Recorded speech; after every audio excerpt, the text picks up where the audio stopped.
Buns, Burgers, Big Ideas. Yeah. Back in the studio once more. We're back. Guess who's back? We've done that before. Come on. I got nothing else. I got nothing. We're going to need to work on and figure out some intro stuff. Yeah, if you have an idea, let us know. Yeah. we love talking about leadership, but we forget the intro. How to really get things started. Yeah. Maybe that's just that conversational piece. We'll have to have a whole other episode on just how to getting get started. Yes, get started. Hello, I'm Eric. I'm Riley. All right, and we're getting started. We're getting started. We have a go ahead. Yeah, so we have you shared a cool clip with me, and it was Nick Saban, Roll Tide, right? Roll Tide. For the Bama fans out there, Roll Tide. And it kind of highlights the difference between mediocre people and high achievers. And so I'm excited to talk about this with you. Yeah. Do you have anything you want to add before we roll it? Well, no, I thought it was relevant to what we're trying to achieve just as an organization, right? We hire a lot of people, and we're really working on how do we kind of hire the right people for the right time, and then at that point, how do we get them in the right seats on the right bus? And I know Nick Saban is going to talk about this a little bit more, but it's really interesting when it comes down to just who you have on your team and how the different dynamics of what people want to achieve can really affect the results and the culture of the business. So yeah, let's roll it. Roll Tide. Roll Tide.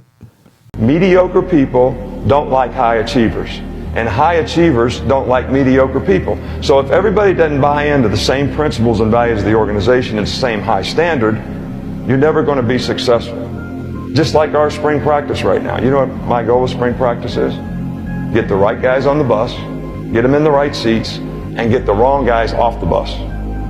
So one of these days you're going to be working in an organization and somebody's going to try to do that to you. So which one of those people do you want to be? Do you want to be somebody they're trying to get off the bus because you're satisfied with mediocre performance? Because you can never have any team chemistry in your organization if everybody's not committed to the same standard and the same things. One of the things that really, mediocre people don't like working for high achievers. And high achievers don't like working with mediocre people. Yeah. So all of a sudden now we're in this whole dichotomy of who's our leader, right? Crossroads, yeah. Yeah. Because it's going to start at the top. It has to, right? And that's a lot of what we've been working on is how do we get the right people in the right seat on the bus? Because I'm going to tell you flat out, I think we have the majority of the right people, right? And now how do we as a company teach them the tools to make sure that they can be capable of being a high achiever? And we're working a lot on internal verifications. We're working a lot on GM expectations, right? And for our general managers and what they should do on a daily basis. And it kind of circled around even our wildly important goal. And I know we haven't necessarily talked wildly important goal in a little while, but as an organization, we're trying to focus on building better shift managers because people don't want to work for chaotic leaders. Right. We have an episode about that. Chaos, just how that can impact a restaurant's culture. Yeah. Which honestly in turn then pushes your turnover up. But let's start with maybe the opposite side, right? When you have a leader who's a mediocre performer, right? Hey, they maybe get you the results, they might get you the profit, they might get you the speed, maybe your scores are fine. Yeah, right? You're gonna have some bad days or maybe a few more bad days than good days, but ultimately it's, they're there and they're doing their job and the doors are open, you're serving burgers, right? So you kind of look the other way sometimes. Right. But at that point, if you're bringing in high achievers, they're not going to last for you, right? Let's say all of a sudden you bring in a bunch of A players, high achievers, and the leadership team itself is a B-level team. Would you want to continue working with them? Oh, as a high performer, I'm probably going to be like, what the heck is going on here? I have higher standards or I achieve higher, and I'm working for or with lower performers or mediocre performers. I might leave. Yeah, I would say you're probably not going to last very long. And only because I expect more of myself and the team that I work with. Yeah. I want to work with other people who are also let's go get the championship. Let's go get the speed, whatever it is. Well, and I think that works, especially if we're talking, football with Bama, and you'll see players who go to different teams and do really, really well, right? You'll have the number one pick in the draft, and that quarterback goes in and they can't do anything because they're maybe with a mediocre team at that point. But the opposite is true, right? You put a high performer into a high performing team, right? Who maybe just didn't have the chance. All of a sudden they're shining and they're a superstar. Absolutely. So kind of to reverse that. So let's say that all of a sudden you're a mediocre leader, right? And you're bringing in high achievers, right? Like what's that impression? Oh, as a mediocre player, right? I'm probably going to be a little bit like, who's this hot shot? Like, why are you coming in my restaurant, running the show? You're making me look bad. Yeah. But then that's it. That's where it stops. The mediocre person doesn't go, well, maybe I should be like them, or maybe I should learn to be better. It's more of like it's more like that. Like you're challenging me, but not in a good way. No, it's absolutely. I would agree with you, and I think that threat, right, then becomes where, well, this person doesn't belong in our restaurant. That's the animosity. Yeah, it's like, but no, we want that person. So maybe I'm not the person. Yeah, I'm a mediocre person. Right. I shouldn't be there if I'm threatened or if I feel threatened by an A player. Yep. Probably shouldn't be in that restaurant. Yeah, and that's where all of a sudden, right, you as a leader, you're going to choose the people who want to be on the bus. And if you're not aware of your ability, if you're not that A player, if you're not highly motivated, you're only going to bring in more people, right? Like, it kind of is like that whole misery loves company thing. It does, though. Yeah. But so does, I think the same could be said, though, about the other side. That's exactly what we're saying here. High achievers do well with high achievers. So, and misery loves company. So, whatever mindset that restaurant has or that GM has, that's what they're going to attract as applicants or as team players.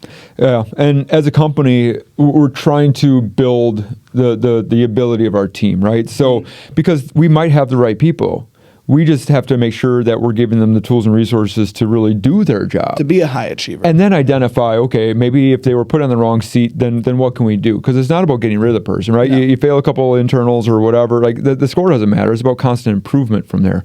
Because we and I think as an organization, believe in developing our people to the best of their ability. But sometimes that ability outweighs the position. Right? And those truths are going to happen. Yeah. But I think the difference for us is that we're not kicking them to the curb or anything like that. We're just going to find a spot or position that better suits the abilities. Yeah. After we've developed and after we've tried to make that happen. Yeah, and the link here for me with what Nick Saban said is we are always trying to figure out who those A, B, and C players are, right? Like as an organization, that's what we have to do. And we want everybody to be successful. And following the strategy, I guess, of the company is going to help us identify those. So like I said, right now we're really into internal verification. So if you're not completing, like as shift managers, if you're not doing them even on yourself at that point, like you're missing the boat. If you're not having your assistants, do the internal verifications. As the GMs, if we're going to go to the end of the road and be like, it kind of ran out of time, right? Because we have deadlines on this stuff. Well, there was things that worked against me. Maybe I didn't. Like, that's showing that maybe you're that mediocre person who's getting average results. Average results. Yeah, and that's just not who we want to be. So, as a company, we're really driving results. We're driving results through education and development, and we need everybody to get a little bit more, I guess, on board. We do. Yeah. We need them. We want them, and there's the chance, right? So we talked earlier, right? If you're going to get lucky, right? Like this isn't lucky. This is us putting the work in so that we can feel lucky later. And don't get on the bus and go to the back because I've done that before. Don't look at me. I'm going to the back of the bus. Yep. Like, be in the bus, be present, and help us get to where we're going. I always think about the Flintstones car when you're getting on the bus, right? Because they had to move their feet in order to make the car go, right? So if I'm the driver, only one kicking the feet, right? Like look behind you, look around you. Is everyone else pushing as hard as you are? That's your chance to motivate. That's your chance to figure out if you have. Yeah.